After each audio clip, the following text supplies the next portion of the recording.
Islam dengan dibagi-bagi ini akan menjadi apa? Semakin lemah. Qadim Syam, saya waktu itu datang ke negeri Syam. Yang cerita ini siapa? Sofwan bin Abdullah bin Sofwan. Fa'ata itu Abu Darda. Saya mendatangi Abu Darda fi manzili, di rumahnya. Jadi saya datang ke kota Syam, saya bertamu ke rumah Abu Darda. Falam ajidhu, ternyata sesampai di rumah, ternyata Abu Darda lagi kagak ada.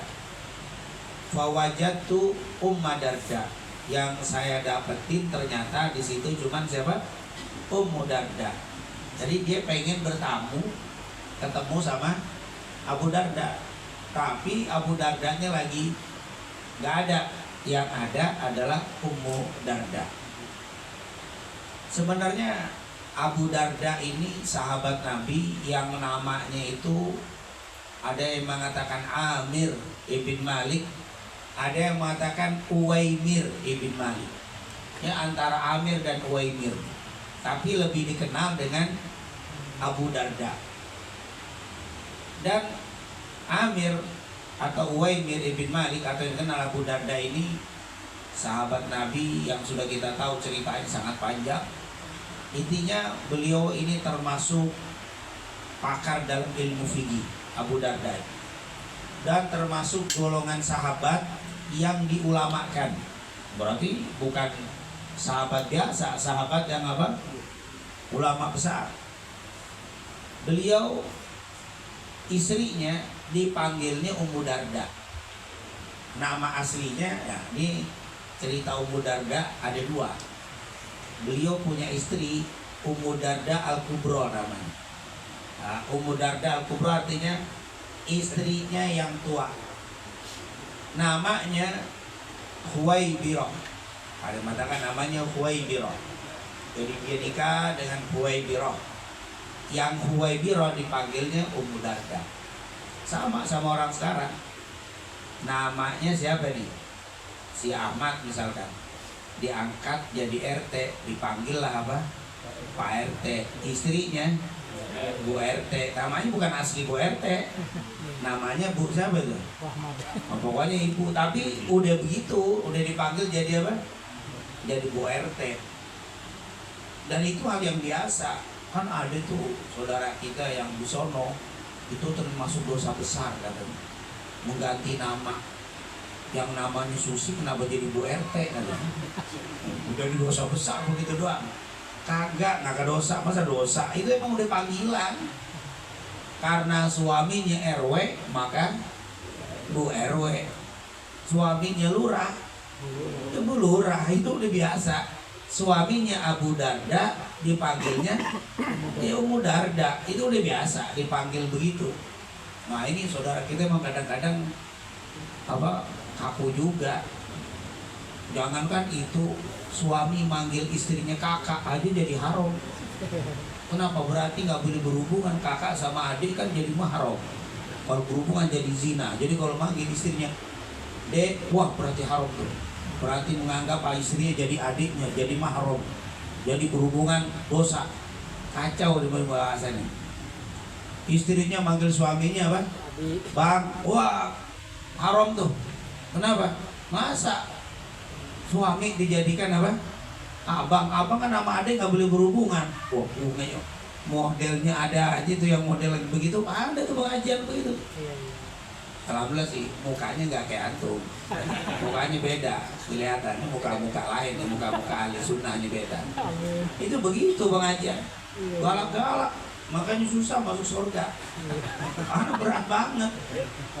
Tiba-tiba ada jamaah sini pengen tahajud, nyetel alarm jam 3. Musyrik itu. Kenapa musyrik? Berarti dia bangun malam mengandalkan jam. Mestinya dia harus menggantungkan kepada Allah. Berarti kan dia nungguin jam, hatinya bergantung sama jam. Musyrik. Mestinya bergantung hanya kepada ribet urusannya. Iya. Dia bilang kenapa? Nggak boleh kita bergantung kecuali kepada Allah. Berarti kalau antum menggantungkan bangun malam dengan jam, berarti musyrik, menuhankan jam beker. Jarang-jarang zaman dulu. Itu zaman sekarang luar biasa. Makanya sulit masuk surga. Makanya kalau yang enak mau masuk surga, pengajian kayak begini aja dah. Kata Abu Bakar tadi, ngaji, ngerti nggak ngerti masuk surga insya Allah. Gampang masuk surga tuh, enak. Dan memang mesti begitu. Ahli sunnah itu, terutama Thariqah Sada Ba'alawi, itu bikin orang tuh ngaji enak, seneng. Jangan dibikin susah. Akhirnya nanti orang enakan nongkrong pinggir jalan, rahat selalu. Enak, seneng nongkrong pinggir jalan, enak. Agak puyeng santai, di majelis ribet. Subraka, agak serem. Makanya akhirnya orang nyari kesenangan ke mana? Tongkrongan daripada ke majelis taklim. Habis majelis taklim nggak bisa bikin nyenengin orang. Yang ada nakut-nakutin mulu. Kabur orang, ngeri kan kalau masuk taklim. Kayaknya kalau udah masuk taklim tuh kayaknya susah banget masuk surga. Waktu nongkrong pinggir jalan enak, slow, santai ya pokoknya kayaknya itu udah dah hidup tuh enak. Sebenarnya ngaji itu harus membuat seneng. Bagaimana caranya orang yang di jalan tuh kan seneng. Mereka yang nongkrong di mall seneng. Nongkrong di sini ternyata lebih seneng. Air tongkrongan ditinggalin. Nah ngaji sumpah. Apalagi syirik, neraka, sesat, puyeng kita. Masuk mukanya cemberut aja puyeng dia. Oh God, mau mati takut nih. Allah, kenapa neraka udah susah banget masuk surga? Ini yang bikin serem. Ternyata Islam nggak begitu. Panggilan-panggilan itu sudah biasa. Ummu Darda, Abu Darda itu apa? Udah biasa. Nanti kita akan dapat bab seperti ini. Dan perlu dicatat untuk apa haram halal itu kembali kepada Allah dan Rasulnya. Jangan kita suka mengharam-haramkan yang belum ada apa jelas dalilnya dari Quran dan hadis dan penjelasan ulama. Nah ini tentunya Abu Darda. Jadi beliau punya istri namanya Hubairah, suka dipanggil Ummu Darda. Abu Darda ini punya pengajian di masjid. Suka ngaji majelis begini. Salah satu jamaahnya ada anak kecil perempuan namanya Hujaimah binti Huyai. Hujaimah binti Huyai. Hujaimah kecil, tapi kalau lagi perempuan, orang lagi kayak bapak-bapak ngaji, dia kalau datang ikut ngaji dulu, melongo didengerin ngaji. Ternyata Hujaimah ini pinter. Setiap Abu Dar ngajar, dia hafal. Tiap dia ngasih materi dia bisa. Lebih bisa daripada apa? Bapak-bapak. Sampai Abu Dar bilang, ini perempuan masih kecil. Bahkan kalau lagi sholat jamaah suka maju sopnya di antara apa? Nanti antara bapak-bapak yang namanya masih kecil didiemin aja. Tapi kelamaan udah gede. Akhirnya kata Abu Dar, wah Hujaimah mundur udah gede, udah mulai besar kamu. Mundur. Tapi dia demen majelis dari zaman kecil sampai luar biasa. Akhirnya karena ini anak pinter, diangkat anak sama siapa? Abu Dar, diangkat anak. Pas habis diangkat anak, istrinya meninggal. Ummu Darda yang gede, yang namanya Hubairah meninggal. Akhirnya si anak angkat dinikahi. Jadi istrinya dia. Makanya Ummu Darda ada dua, Ummu Darda Kubro dan Ummu Darda Subro. Jangan diikutin, yang angkat anak nanti cari itu lain. Ini Ummu Darda, ini apa? Jadi kenapa Abu Darda udah tahu nih kualitasnya apa? Udah dari kecil dididik, akhirnya gede di nikahi. Jadi itu menunjukkan nikah sama anak angkat. Ini menunjukkan anak angkat itu nggak ada kaitan dengan apa bapak angkat. Jadi kalau ada orang ngangkat anak, nanti nikahnya tetap bukan bapak angkat jadi wali, harus apa bapaknya yang asli. Itulah Ummu Darda. Jadi ini waktu Sofwan ibn Abdullah ibn Sofwan ini datang ke Ummu Darda yang mana nih? Ummu Darda yang kecil. Ummu Darda yang tua sudah apa? sudah meninggal. Jadi istri yang pertama meninggal, ini adalah yang kedua. Ummu Darda ini menjadi apa kalau bahasa kita, alimah, solehah, faqihah, pinter, soleh, ahli fikih. Karena mau dari kecilnya emang apa? Ngaji, kuat. Udah gitu jamilah. Terus apa? Cantik. Cakep. Udah kalau udah jamilah udah deh apa? Cakep orangnya. Udah pinter, cakep, yatimah. Tapi dia yatim. Bapak angkatnya itu adalah Abu Darda yang menjadi suami. Sampai-sampai kata Ummu Darda, tidak ada suami yang bisa menggantikan suamiku, yaitu Abu Darda. Karena Abu Darda nanti meninggal 3 tahun sebelum meninggalnya Sayyidina Utsman. Di zaman Sayyidina Utsman, Abu Darda meninggal, Ummu Darda nggak nikah lagi. Kenapa? Karena dia pernah berdoa setelah dinikahin sama Abu Darda, girangnya dia mengangkat tangan. Habis sholat tahajud, Ummu Darda angkat tangan, ya Allah, dari kecil aku diambil anak oleh siapa? Abu Darda. Aku dididik sampai akhirnya aku dilamar sama Abu Darda. Ya Allah, izinkanlah aku nanti di yaumil qiyamah akan merawat Abu Darda seperti dia merawat aku di masa dunia. Ya Allah, kalau di dunia dia melamarku, ya Allah jadikan aku di hari kiamat aku melamar untuk dia ya Allah. Wah, itu apa? Ini Ummu Darda nih, tahu balas apa? Abu Darda dengar dia lagi doa tuh. Jadi kamu mau kalau aku meninggal gak menikah lagi? Enggak. Tahu nggak kamu kata Abu Darda, kalau kau mau kumpul dengan aku nanti di hari kiamat, harus kau tidak nikah lagi. Kalau kau nikah lagi, kau nggak ketemu dengan aku. Nggak lama Abu Darda meninggal, 3 tahun sebelum meninggal Sayyidina Utsman. Ummu Darda masih muda. Orang dinikahannya masih apa? Masih muda. Udah cantik, solehah, faqihah, jadi mufti, pemberi fatwa, perempuan.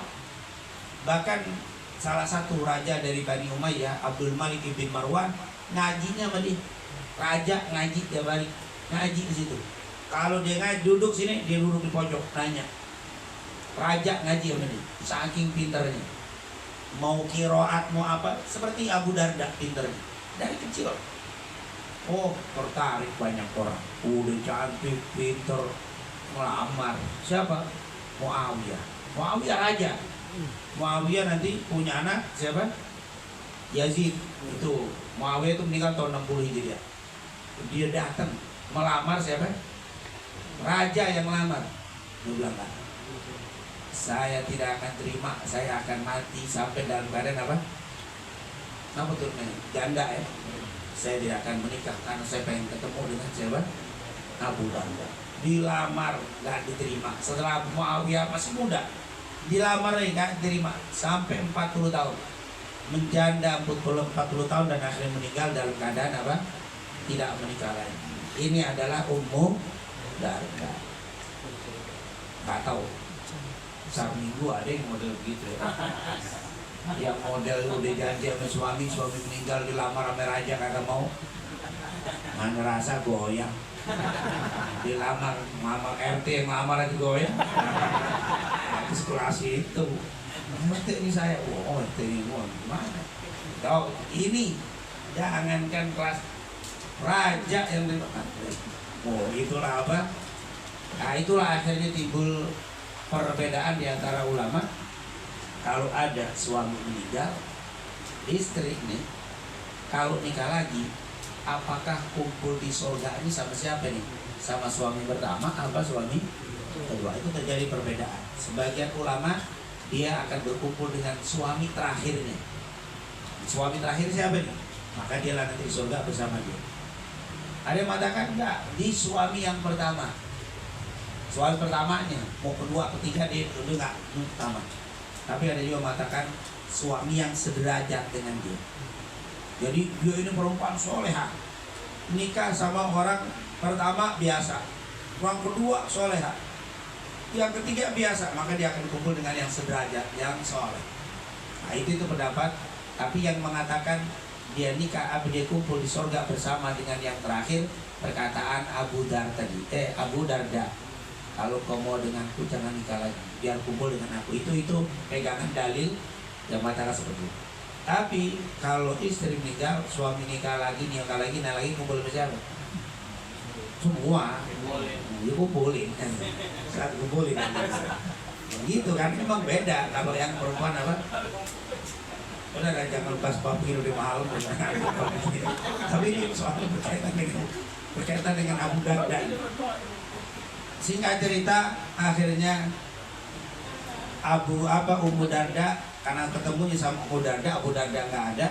Akhirnya Sofwan bin Abdullah bin Sofwan ditanya sama Ummu Darda, aturidul hajj al-am? Kata siapa? Ummu Darda nanya sama Abdullah bin Sofwan, Sofwan bin Abdullah ini. Ya Sofwan, kata Ummu Darda, aturidul hajj? Apakah kamu mau pergi haji al-am tahun ini? Nah, saya mau. Tapi saya nggak bisa. Kenapa? Fulus belum ada. Kan haji harus pakai apa? Oh, nggak bisa. Tekad bulat insya Allah. Ya kalau udah jam segitu. Kebetulan memang saat itu udah jam segini nih, udah mau berangkat dari Syam. Nah dari Syam ke Mekah kan perlu apa? Perlu ongkos. Tapi ditawarin haji. Dia bilang, nah saya mau tapi nggak ada ongkos. Kata siapa? Ummu Darda, bisa nggak pakai ongkos kamu pergi haji? Bagaimana caranya? Ud'ullaha lana bi khairin. Kata siapa? Ummu Darda, doain kita yang mau pergi haji dengan kebaikan. Maksudnya apa? Doain. Ini kalau ada tetangga kita, teman kita, saudara kita, jamaah kita, guru kita ada pergi haji, ya Allah jadikan tetangga saya, teman saya itu hajinya mabrur. Itu doa baik namanya. Ya Allah berikan kelancaran, kemudahan dalam ibadah. Katanya ud'ullaha lana bi khair. Kata Ummu Darda. Kenapa? Fa innan nabiyya sallallahu alaihi wasallam kana yaqul, karena Nabi dulu pernah bersabda, ma min muslimin yad'u li akhihi bi dhahril ghaib illa qala al malaku al muwakkalu amin walaka bi mithli. Rawahu al-Imam Muslim. Karena kata Ummu Darda, Nabi dulu pernah bersabda, tidak ada seorang muslim yang berdoa untuk saudaranya bi dhahril ghaib. Arti bi dhahril ghaib apa? Yang didoain kagak tahu kalau kita lagi doain. Itu namanya dhahril ghaib. Tetangga kita berangkat, bapak tahajud, pas dalam tahajudnya angkat tangan, ya Allah tetangga saya sedang berhaji, jadikan ya Allah hajinya haji mabrur. Itu namanya doa bi dhahril ghaib. Betul-betul tidak tahu. Tapi kalau dikasih tahu nggak jadi doa bi dhahril ghaib. Kadang-kadang kan kita udah doain di malam, pagi cerita, semalam saya doain bapak. Ya itu hilang itu Pak, itu nggak dhahril ghaib lagi. Kadang-kadang setan emang nyuruh tuh kita apa? Ngomong. Karena ada keinginan orang itu tahu, justru itu menjadi hilang dhahril ghaib. Apalagi doa pakai dipoto, sedang mendoakan, pakai suara, ya Allah. Habis itu dikirim kepada yang didoain, alhamdulillah semalam saya tahajud doain bapak. Ya hilang dhahril ghaib. Itu bukan dhahril ghaib lagi. Dhahril ghaib itu bagaimana? Mendoakan saudara kita dan dia tidak tahu betul, sampai meninggal dia nggak tahu kalau kita doain. Wah, itu namanya doa bi dhahril ghaib. Apa kata Rasul? Tidak ada yang berdoa untuk saudaranya bi dhahril ghaib illa qalal malaku, kecuali akan berkata satu malaikat al muwakkal, yang diperintahkan atau yang diwakilkan. Siapa ini malaikat? Ada yang mengatakan malaikat Jibril, ada yang bilang itu malaikat rahmat, ada yang bilang itu malaikat raqib atid. Intinya yang paling banyak dikatakan itu malaikat yang mendampingi orang sedang ibadah. Ternyata kita ini kalau lagi ibadah, itu di sana kiri kita itu ada malaikat. Ini kita lagi taklim begini, ini banyak malaikat di sini. Itu memang sudah dikatakan oleh Rasulullah SAW.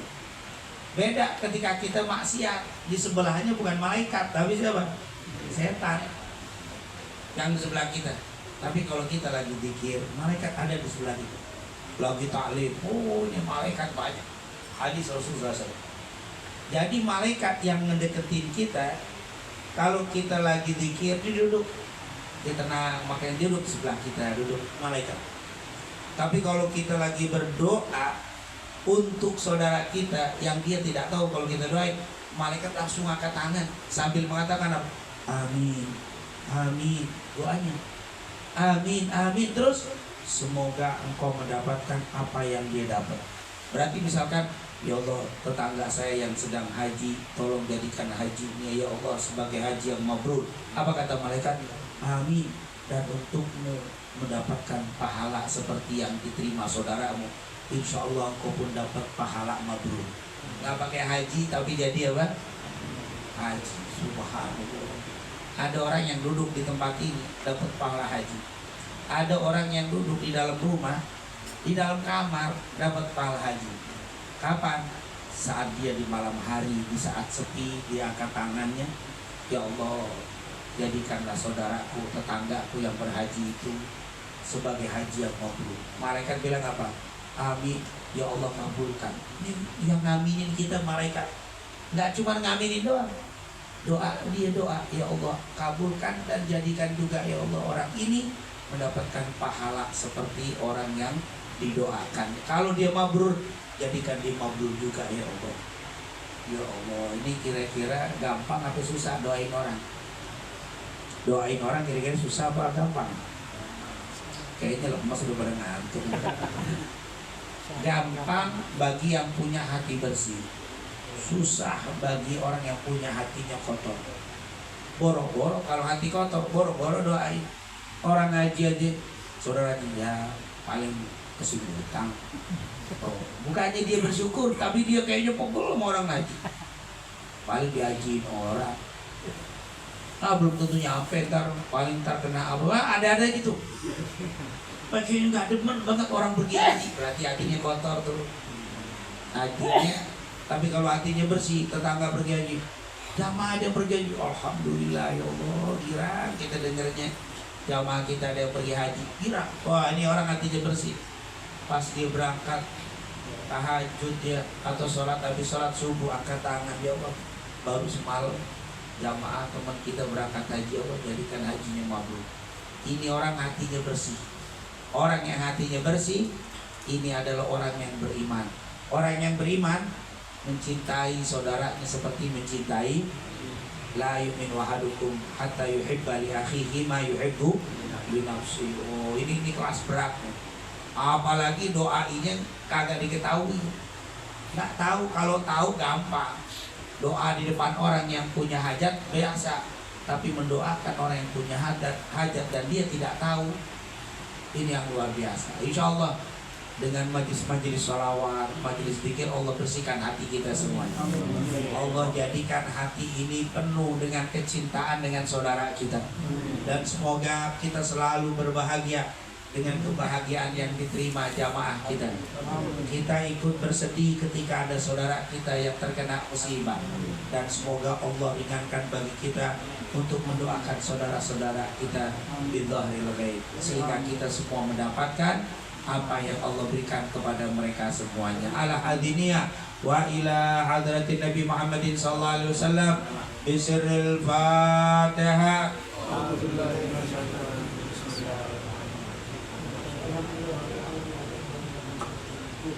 إياك نعبد وإياك نستعين الصراط المستقيم صراط الذين أنعمت عليهم اللهم صل وسلم على سيدنا محمد وعلى سيدنا محمد اللهم اجعل جمعنا هديا من وقوما وتفرقنا من بعد تفرقا معصوما ربنا تقبل منا انك انت السميع العليم وتب علينا انك انت التواب الرحيم وصلى الله على خير هديه سيدنا محمد وعلى اله وصحبه وسلم والحمد لله رب العالمين.